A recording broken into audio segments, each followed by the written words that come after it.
Just a quick stream today to unmold, demold, whatever, unveil the resin items that I cast yesterday. So, I guess we'll kind of go ish in the order that I made them. So the first one was this square container, which we were aiming for a ruby red color and used ruby red as, oops, there's a dog hair in this because I didn't cover them. I'll have to get that out later. We used the ruby red coloring. We put a decent amount in there so that hopefully the color would be nice and strong even when it was a bit thinner. Lesson learned from the previous casting with red. So, oops, that's gonna break right there, so let's not do that. Let's just pop this one out and see how it looks. I really love this dish. I don't know why. So there we go. I always need time to figure out how to put the milk back. So let's throw down, I'm just going to put this reversed here so you can kind of see it a bit better instead of being on the black. We've got a bit of color gathering at the bottom there, but overall this is pretty good. A bit of swirling of the color inside as well. So like I said, we're gonna try using the alcohol ink next, or possibly maybe I'll give them mica powder that I've got a try. I've heard that works really well too. But overall, I am happy with that. Then, using the same color, we poured this one. Being that this was leftover color and this is also very thin, I was going to say because it was the bottom, maybe it didn't have as much coloring in it, but I'm looking at the jewel that we made later, and that looked pretty good for color. So I think it's more a matter of the thickness, or in this case, the thinness of the piece. So let's get that out and have a look.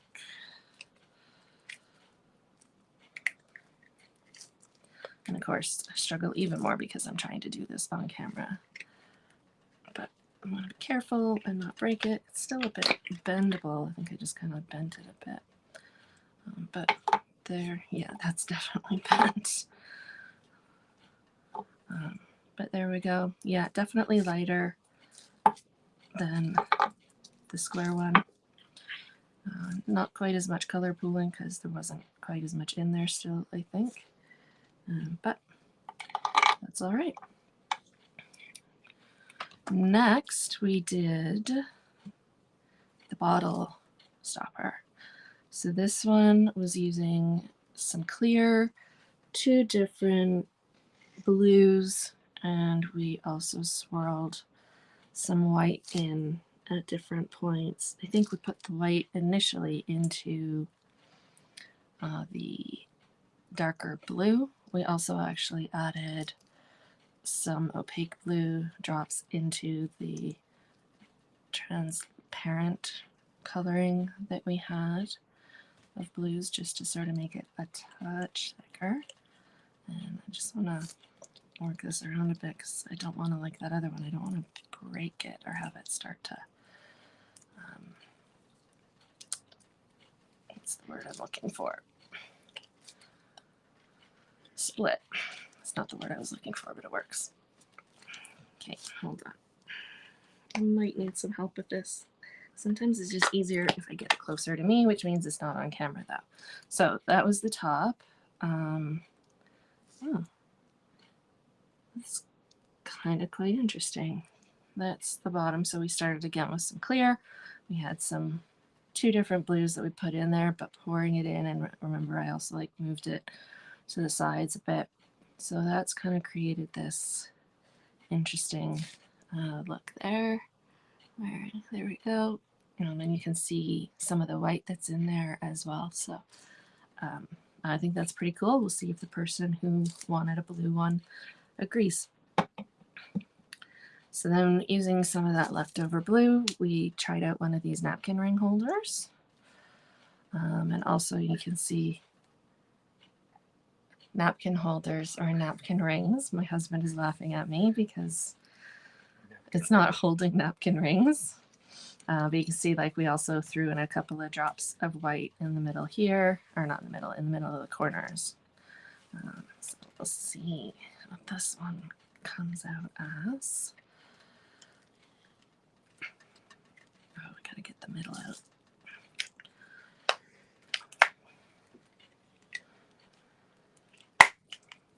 All right.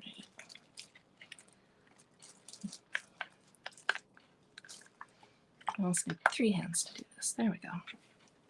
So that's the one side, which would have been the bottom, but there's not really a bottom in this.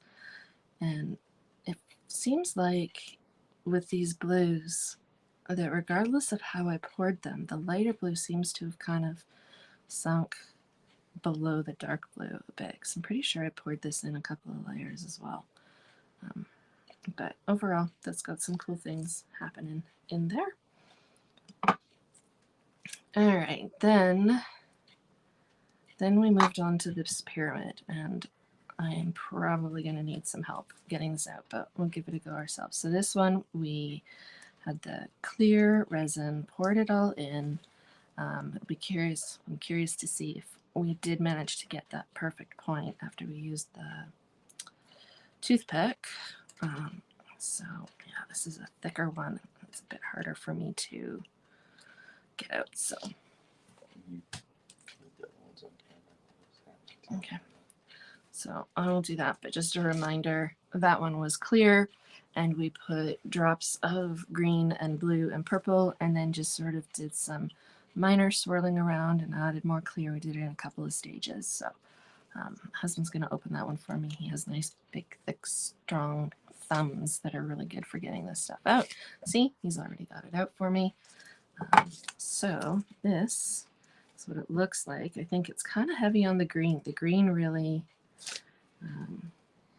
came, and the blue sort of looks more like the green. Can I borrow your phone for the light? Let's see if you can kind of see. We did get a pretty good point on that. So I just want to see if, yeah, you can kind of see, like, am I getting that on the screen? There you go. And maybe a bit of like that. So we definitely have some swirling. You kind of got to look at it closely. One of the cool things that I'm noticing is, if you remember, we were testing out this resin because it was going to allow us to have deeper pores and have less bubbles. And I did forget to actually do any bubble maintenance or prevention afterwards, but these are significantly less bubbled than what we've done previously. So then I made this purple dish for myself because I just love these little dishes, and of course I love purple. Also did a bit of white in this as well, and I remember this being very dark in the mixing container, but when I poured it, it actually came out quite lighter than what it looked like in the container. And I think that's kind of the case because there's more to it there, more denser, more room for the light to have to go through to see it. But overall, I am really happy with that. And so then, oh, I also poured some of these before we get to the jewels. I poured some of these little things, which are meant to be jewelry, whether you want to use them as earrings or necklaces or whatever have you. This one I pulled out really early yesterday just because I was curious, because I put some rocks, some little pieces into it, and you can, where are we at? You can kind of see a little bit there. But having made this and realizing that I overfilled it, and this is kind of the nicer side because it's got that bit of a dome on it. That's the side I should have let them sort of stay on top. But I mean, this is certainly one way that it could be worn, and because I over poured it as well, like there's a little hole right there, but it didn't make it all the way through, so that would need to be drilled. So, and then this one, the red one, we poured when the resin had already been sitting for quite a while and it was starting to thicken up, and over poured it as well, but that's okay. So let's check this out. So again, there's that little hole. That's over poured. You can actually see like there's like a lip on this as well, but we can sand that down, and I think that will be really nice. I'm going to put that one that way. And then we've got the teardrop one, and this is the one I over poured the least. And actually, yeah, the hole is going all the way through because I managed to not over pour it. But I think that's still too small of a hole for anything to go through. I haven't done any research on doing these things for jewelry yet, but I suspect the hole is there to get you started, and then you can make it, use a hand drill and make it bigger as you need. As I'm looking, I really like this. Don't know how much you can see, but that's really cool. And now we have these jewels that I always use for my leftover resin. So I'll get these out and just add these to the collection, and one day I'll find something to do with them. But now I have purple ones, so that one's got some good swirly white in it.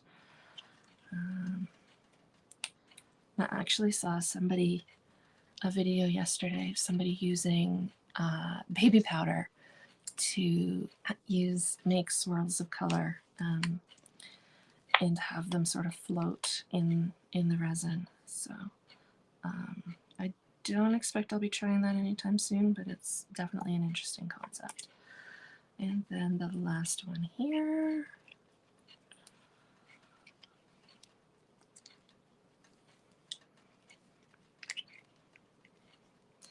For some reason, I find it easier to open these up if I bring them closer to me, but then you can't see them on camera. So, and there's the red one, and I think, when it comes to calling it ruby red, I think we did pretty good there. But like I said, we'll try using either alcohol ink or the mica powder for the next go round. So that is it. That is all of the pieces from yesterday. Thanks for coming out, and we'll see you next time.